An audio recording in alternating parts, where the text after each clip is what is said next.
Today we'll be interviewing Ben Ehrenreich, author of the recently released nonfiction book, The Weight of the Spring, Life and Death in Palestine, which we will be talking about today. He is also the author of 2 novels, Ether and The Suitors. His writing has appeared in Harper's, the New York Times Magazine, and the London Review of Books, among other publications. He is a recipient of the National Magazine Award. Thank you so much for joining us today, Ben. It's great to be here, Juliana. So in the introduction to The Way to the Spring, you write, Palestine has a way of enchanting people. I've seen it happen to many others since. What led you to be so enchanted with Palestine and to write this book?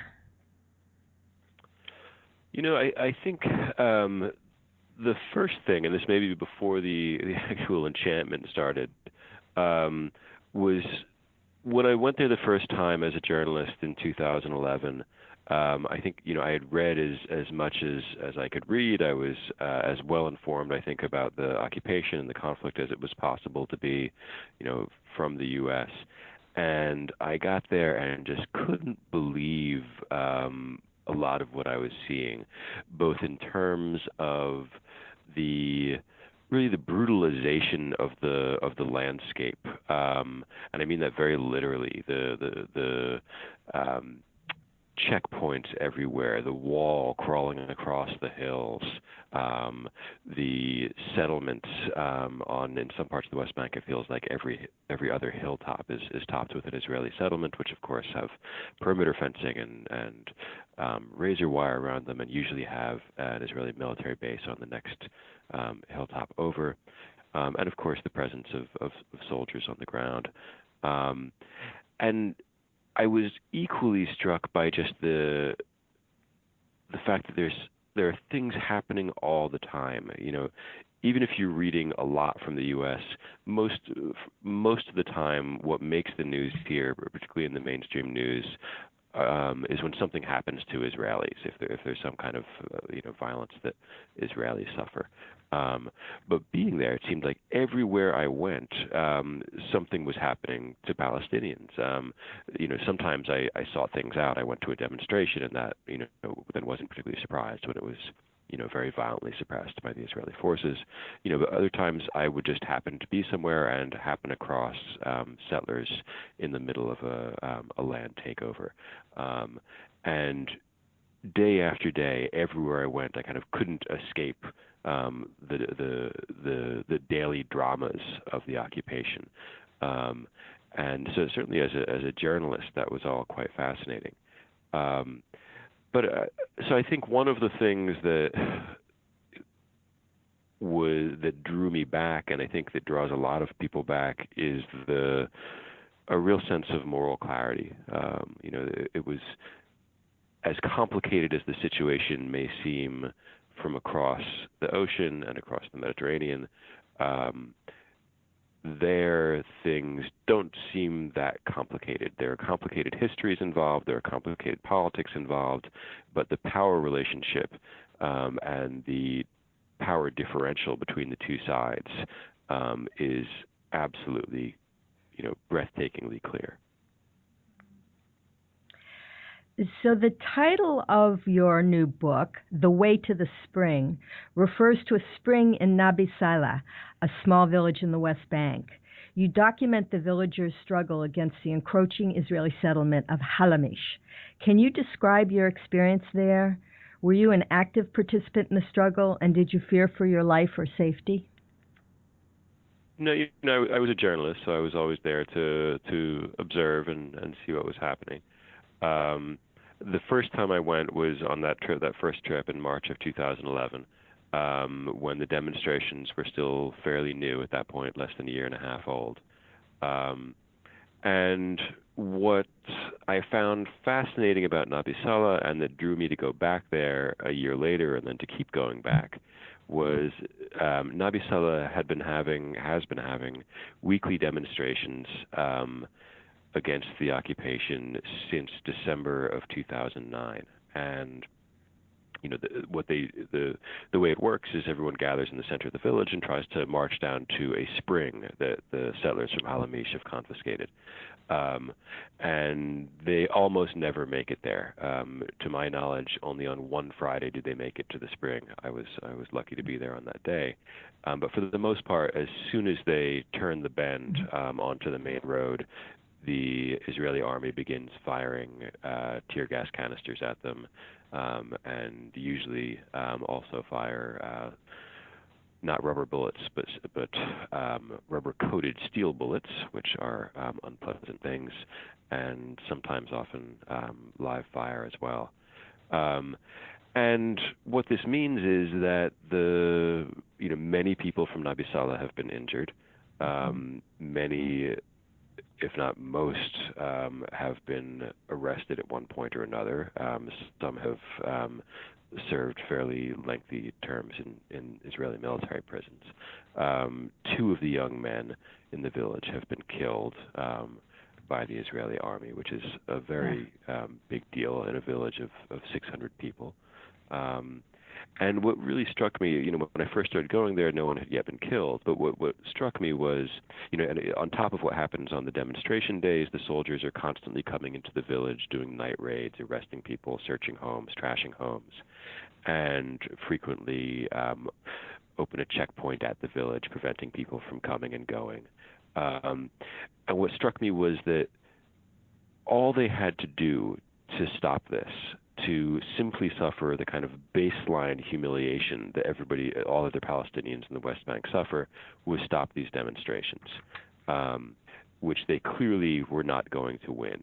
They were up against an enemy who was so much stronger than they were, against one of the best equipped militaries in the world, and they were, marching unarmed against this military force.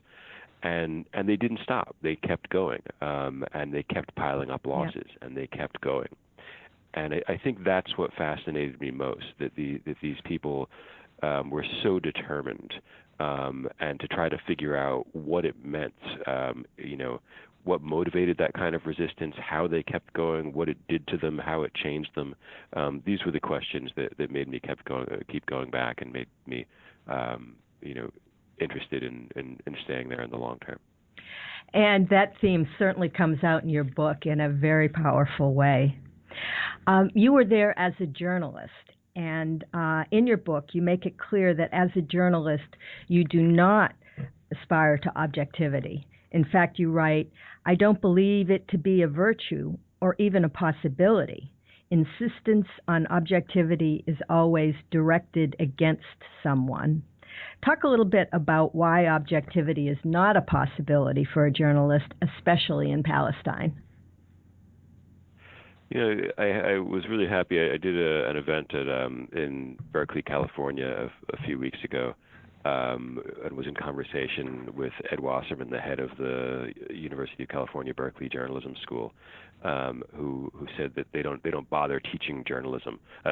Don't bother teaching objectivity to the journalism students anymore. So I'm glad, and I hope that it disappears as a standard. I think there are a lot of standards that need to be applied to journalism. Rigor, honesty, transparency, et cetera, et cetera. But objectivity, I think, has always worked to conceal the biases and opinions of the writer. I mean, journalists are human beings. We all have our opinions. We're all embedded in, deeply in certain social situations. We have our allegiances. We have our loyalties. And there's been this fiction that we can lay those aside when we during the day, as we put on our journalist caps, and just be this sort of robots that just see and report. And that's always, been false, and I think it's also always functioned to hide the real biases of much of the mainstream press. I've always thought it much more important to be simply transparent about what your biases are and where you're coming from, to be straightforward about your opinions, and not to pretend that you don't have any. And I think this is particularly true in it's true everywhere. It's absurd to think of objectivity in a place like Palestine. If you are crossing a checkpoint, there's no possibility of you being an objective observer to that. You are placed inside a power differential. There are soldiers' guns trained on you. That experience gives you a very particular perspective. If on the other hand you're standing outside a checkpoint with the soldiers, you're going to have an extremely different perspective. And I think this is the way it tends to work. Most journalists in the U.S. press, in the mainstream press, who are based permanently in the region, live in Israel and are embedded in Israeli society and have contacts within Israeli society. Most of them spend very little time in the West Bank. Most of them do not speak Arabic. Most of them don't know many Palestinians. And to pretend to objectivity while living in that sort of situation, I think perpetuates, many of the very clear, if hidden, biases that we see in the U.S. press. You're listening to Let's Talk About the Middle East. We are speaking to author Ben Ehrenreich about his new book, The Way to the Spring, Life and Death in Palestine. Programming today has been underwritten by the Center for Religious Tolerance located in Sarasota County. CRT supports local and global peacemakers in order to bring people together across divides of religion, culture, and nationality. Their aim is to build a peaceful future by honoring and respecting our shared humanity.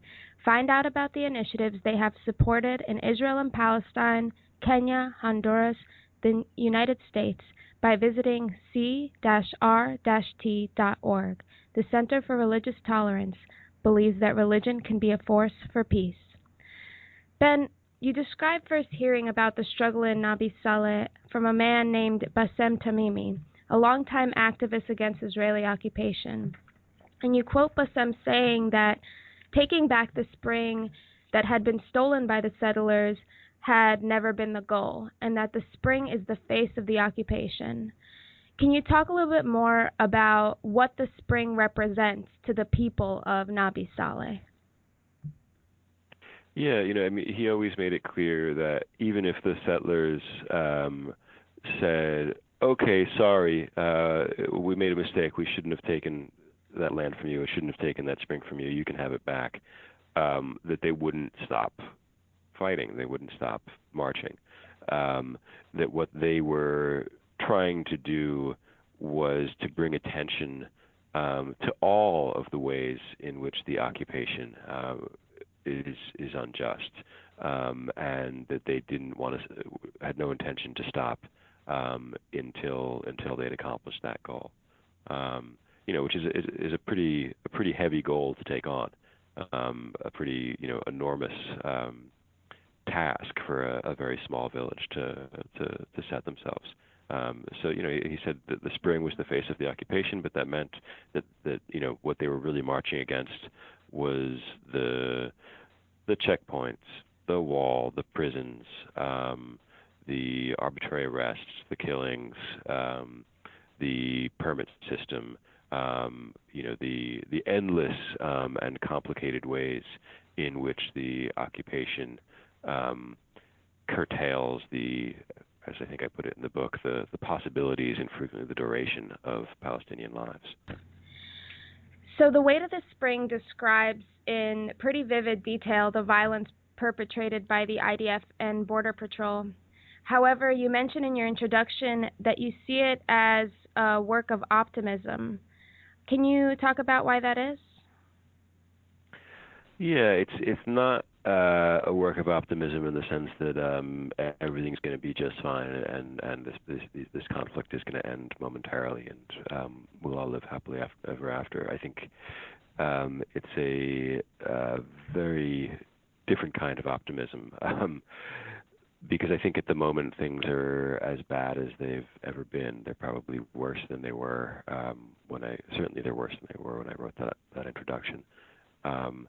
But to the degree that it's a book about resistance, it's a book about and I think not a romantic one, a very clear-eyed book about what it means to fight against all possible odds. And I think as awful as human beings can be to one another. And, if you spend any time in Palestine and Israel, you certainly witness human beings doing horrible things to one another.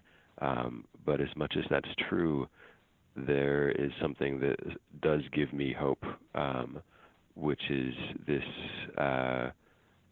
will to resist that humans have, and this willingness to stand up for their own and their children's dignity, no matter the cost. And the costs are often great, which is why it's very hard to be romantic about it. But that nonetheless is something that does give me some faith to hold on to. Ben, speaking of the costs of this occupation, you write that for the first time you came to understand that the prime purpose of occupation is to act as a humiliation machine. That's a powerful statement. Could you read the paragraph from your book where you relate that experience? Sure. So this paragraph comes from a short chapter which is about Kalandia checkpoint, which is the main checkpoint between Ramallah and Jerusalem, and it's sort of the mother of all checkpoints. After the turnstile came another turnstile. We were being sorted. Some of the turnstiles were more than 6 feet tall and barred from top to bottom, a sort of revolving door cum cage. Some were the waist-high kind you pass through in subways or public libraries, except that military engineers had these ones custom built for checkpoints, specially fitted with arms more than 25% shorter than the ones used in Israel. The pretext, as always, was security, so that no one could sneak by with bulky explosives.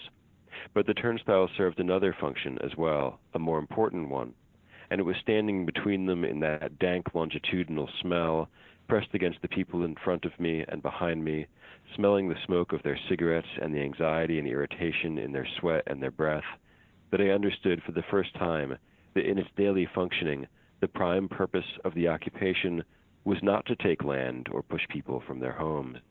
It did that too, of course, and effectively, but overall, with its checkpoints and its walls and its prisons and its permits, it functioned as a giant humiliation machine, a complex and sophisticated mechanism for the production of human despair.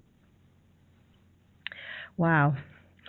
That's really a sample of the writing in this book that I think readers will find a different level of understanding of the occupation. Thank you for reading that, Ben.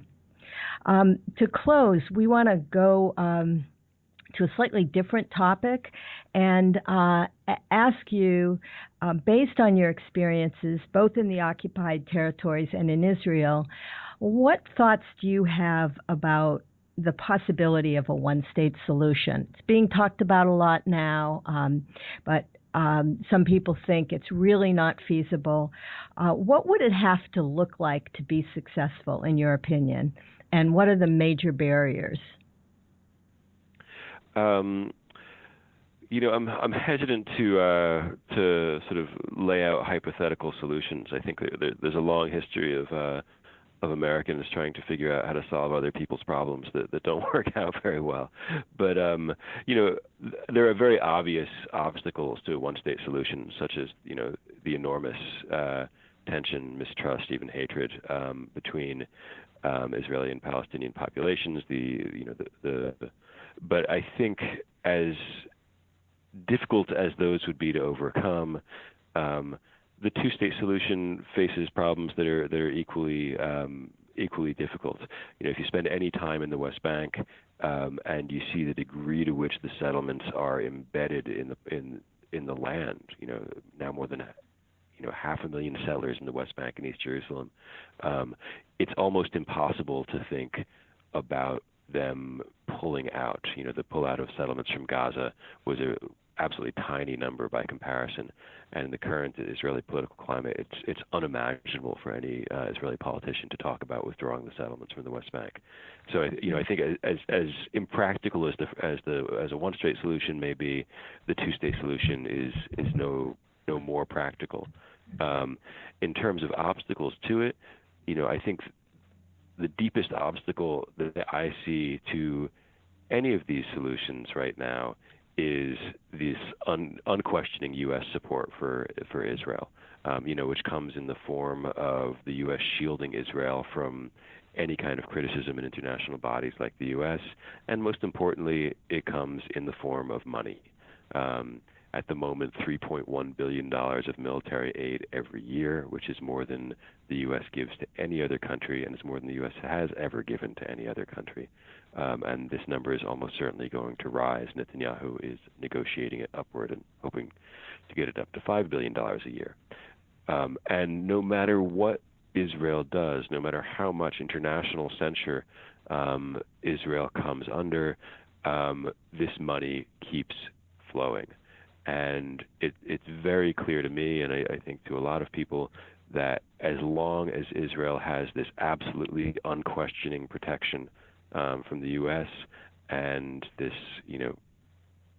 check that just keeps, being signed year after year after year, regardless of the violence that Israel brings to the Palestinian population, there's not going to be any kind of solution possible at all. Only more violence. Mm-hmm.